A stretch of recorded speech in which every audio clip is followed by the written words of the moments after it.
Hello all subscriber ទាំងអស់គ្នាថ្ងៃនេះផងដែរខ្ញុំមានវីដេអូថ្មីសម្រាប់អ្នកទាំងអស់គ្នាទៀតហើយហ្នឹងហើយថ្ងៃនេះផងដែរខ្ញុំមានវីដេអូតាក់ទងនឹងការធ្វើ voice over AI ហ្នឹងហើយបើសិនជាអ្នកទាំងអស់គ្នាមាន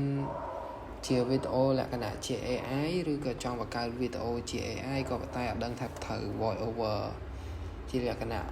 បែបម៉េចអញ្ចឹងវីដេអូនឹងខ្ញុំនឹងប្រាប់អ្នកទាំងអស់គ្នាធ្វើនៅ voice over ជាភាសាអង់គ្លេសទាំងអស់គ្នាអូខេអ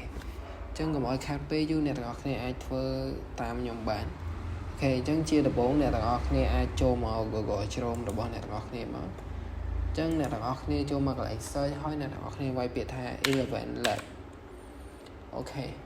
elevenlab.io/voice អូខេអ្នកទាំងអស់គ្នាឃើញនៅកន្លែងនេះហ្នឹងហើយអ្នកទាំងអស់គ្នាអាច click លើវាមកអូខេបន្ទាប់ពី click ហើយអ្នកទាំងអស់គ្នានឹងឃើញនៅ website មួយហ្នឹងហើយអញ្ចឹងអ្នកទាំងអស់គ្នា click ចូលកន្លែងហ្នឹងមក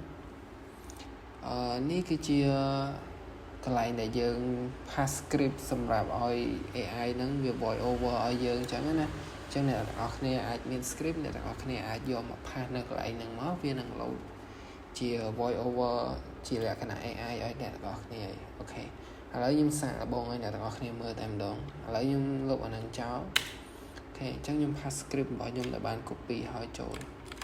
អូខេនេះគឺជា script របស់ខ្ញុំដែលចង់ឲ្យ AI វាធ្វើការ voice over អញ្ចឹងអ្នកទាំងអស់គ្នាអាចចុច play វាបន្តិចមកអូខេ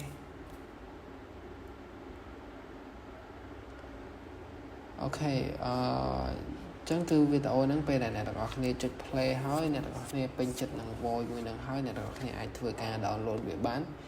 ដោយក្នុងការ download វាគឺងាយស្រួលទេគឺអ្នកទាំងអស់គ្នាគ្រាន់តែ click នៅកន្លែងហ្នឹងមកគឺវា download auto តែម្ដងអូខេអញ្ចឹងគឺយើងបាន download ហើយ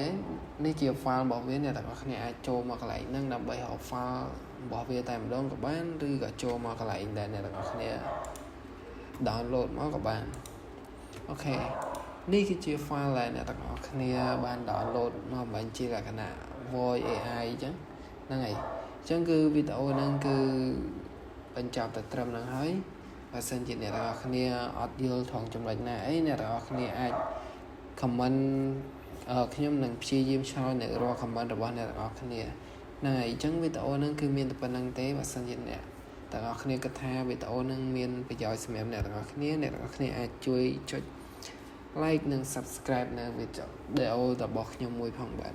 អូខេអរគុណ